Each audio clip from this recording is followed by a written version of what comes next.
Hi there, I'm Clément Oblong. Today I wanted to talk a little bit more about how bus size can influence your calculation. In a previous video I talked about how bus size is defining the size of the operation that you can make, but it only defines the operation that you can make easily. And I wanted to have a look at what happens if you break those boundaries. Here we're going to have an example where I'm using a 32-bit microcontroller. So that means that it's going to be comfortable doing operation up to with a number of 32-bit plus, for example, a number of 32-bit.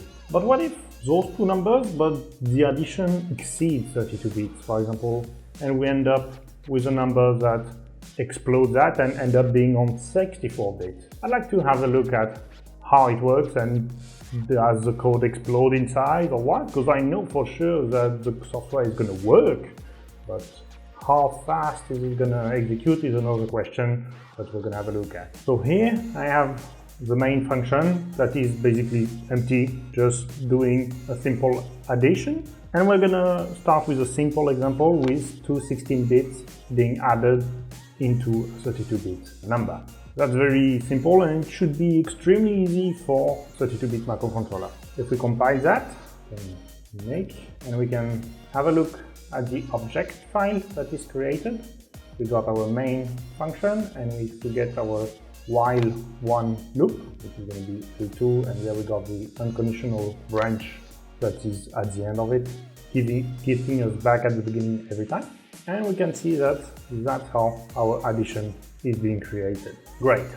Let's save that and let's have a look at how it works with something that would explode those numbers. So there we have another example with two 32-bit numbers being almost full 32-bit, but going to be added, and the result is going to be more than 32-bit. We force it to be stored on a 64-bit number. Let's see how it compiles and how it looks. So there we got the result for the 32-bit and the 64-bit. That's disappointing. It's actually not taking much longer. If we look at it, it's just doing for the 32-bit a load for the first value, I suppose, another load for the second value, then doing an add between the two values, makes sense for now, and then it's going to store the value and jump back to the beginning of the loop. Great, that's what we would expect in that case. But in the 64-bit, it's going to do a load, an add, then two moves and a store, and back to the loop. There are two moves that are added, and that's it. Not such a big deal as it turns out. Let's try to push it a little bit further and see if doing additions of two 64 bits, the number would change in any way those things. So there we have it. In that case of the 64-bit, so two 64-bit numbers being added into a 64-bit result, we are actually having a result that is even simpler than the one before when it was mixed. We got our two loads, our add, another ADC, I'm not sure what it's supposed to do, and then finally a store. It's actually 1, 2, 3, 4, 1, 2, 3, 4, but it's taking only one more instruction than the regular 32-bit. As it turns out, in that precise case, on that precise processor, it turns out that making calculation on big numbers is not such a big deal, it would seem.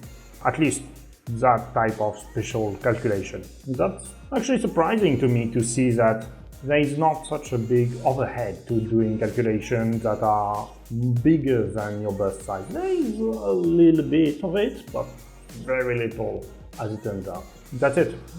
I hope that helps you have a better idea of what are the limits of what is reasonable to do on a microcontroller, and to see that actually in that case going over the bus size in your calculation might not be such a tragedy as it turns out. Still, I'm gonna have to break more stuff.